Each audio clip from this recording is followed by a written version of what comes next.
ជំរាបសួរក៏ដូចជាសួស្តីអ្នកទាំងអស់គ្នានាងខ្ញុំឈ្មោះអិនស្រីម៉ាក់គឺជានិស្សិតឆ្នាំទី4នៃ Department វិស្វកម្មជីវសាស្ត្រមកពីសាកលវិទ្យាល័យភូមិន្ទភ្នំពេញ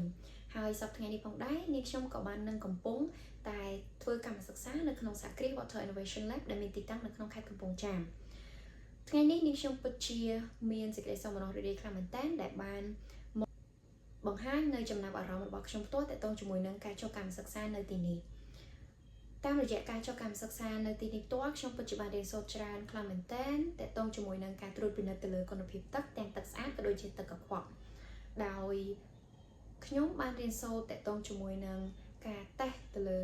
លក្ខណៈរូបក៏ដូចជាលក្ខណៈគីមីរបស់ទឹកដែលរួមមានដូចជាកម្រិតអាស៊ីតបាសនៅក្នុងទឹកកម្រិតអុកស៊ីហ្សែនរលាយនៅក្នុងទឹកជាដើមហើយក៏មានលោហៈធ្ងន់នៅក្នុងទឹកផងដែរហើយ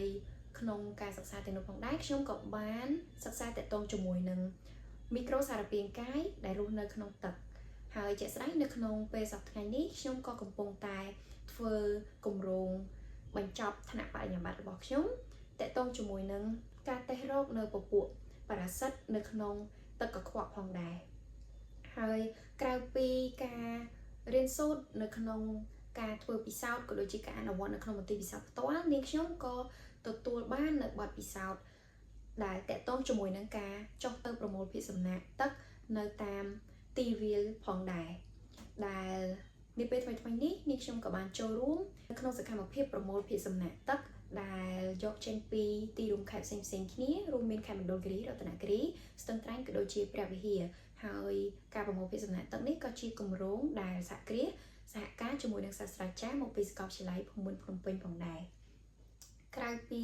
ចុះទៅប្រមូលភាគសំណាក់នៅក្នុងទីវាលនេះផងដែរខ្ញុំក៏បានរៀនសូត្រជាច្រើនទាក់ទងជាមួយនឹងរបៀបនៃការប្រមូលភាគសំណាក់ឲ្យបានត្រឹមត្រូវក៏ដូចជាការរក្សាទុកការដឹកជញ្ជូននៅភាគសំណាក់ហើយក៏រួមមានការរៀបចំនៅសម្ភារៈក៏ដូចជាឧបករណ៍សម្រាប់ប្រើប្រាស់នៅក្នុងការប្រមូលភាគសំណាក់នៅទីវាលផងដែរក្រៅពីជំនាញរឹងក៏ដូចជាធ្វើពិសោធន៍នៅក្នុងមន្ទីរពិសោធន៍ផ្ទាល់នេះខ្ញុំក៏បានរៀនសូត្រនៅជំនាញទន់ផ្សេងៗរួមមានការធ្វើទំនាក់ទំនងធ្វើការងារជាក្រុមក៏ដូចជាយល់ដឹងទាក់ទងជាមួយនឹងសារៈសំខាន់នៃទិន្នន័យតាមបែបវិទ្យាសាស្ត្រដែលមានភាពត្រឹមត្រូវផងដែរហើយ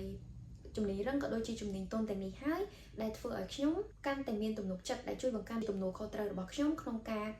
ធ្វើពិសោធន៍ក៏ដូចជាការធ្វើការងារនៅក្នុងមន្ទីរពិសោធន៍នាពេលអនាគតហើយជាចុងក្រោយនេះខ្ញុំក៏សូមថ្លែងអំណរគុណទៅដល់ថ្នាក់ដឹកនាំក៏ដូចជាសិស្សច្បងរៀនច្បងដែលនៅក្នុងមន្ទីរពិសោធន៍ផ្ទាល់ដែលបានជ្រើសរើសក៏ដូចជាបង្ហាញ